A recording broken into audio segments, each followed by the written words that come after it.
दो गधों की कहानी। नदी किनारे एक छोटा सा गांव बसा हुआ था। नदी गांव के लोगों के लिए पानी का प्रमुख स्रोत थी। लेकिन जब बरसात के मौसम आया और गांव में कई दिनों तक घनघोर बारिश हुई तो नदी में बाढ़ गई। बाढ़ का पानी पूरे गांव में भर गया। मकान पानी में डूब गए।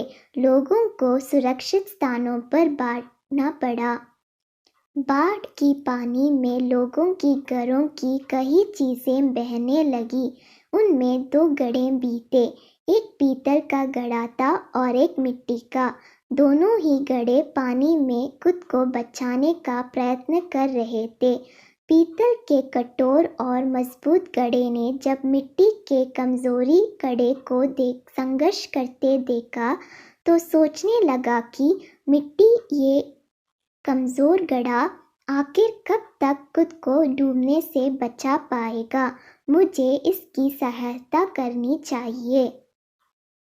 उसने मिट्टी के घड़े से कहा, मित्र सुनो, तुम मिट्टी के बने हुए हो और बहुत कमजोर हो। बाढ़ के इस पानी से तुम अधिक दूर तक नहीं जा पाओगे और डूब जाओगे। मेरी बात मानो और मेरे साथ रहो। मैं तुम्हें डूबने से बचा लूँगा।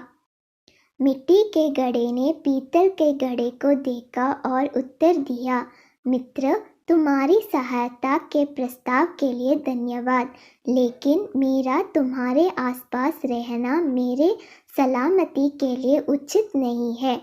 तुम ठहरे पीतल के बने हुए घड़े और मैं मिट्टी का घड़ा। तुम बहुत कठोर और मजबूत हो। अगर तुम मुझसे टकरा गए तो मैं तो चकनाचूर हो जाऊंगा। इसलिए तुमसे दूर रहना में ही मेरी भलाई है। मैं स्वयं ही खुद को बचाने का प्रयास करता हूँ। भगवान ने चाहा तो किसी तरह किनारे तक पहुँच जाऊंगा। इतना कहने के बाद मिट्टी का घड़ा दूसरी दिशा में बहने का प्रयत्न करने लगा और धीरे धीरे पानी के बहाव के साथ नदी किनारे पहुंच गया। वही दूसरी ओर पीतल का भारी घड़ा भी प्रयत्न करता रहा, लेकिन नदी के पानी के तेज बहाव से खुद को संभाल नहीं पाया। उसमें पानी भर गया और वह डूब गया। सीख, विपरीत गुणों में अपेक्षा एक समान गुण वाले अच्छी मित्रता कायम कर पाते हैं।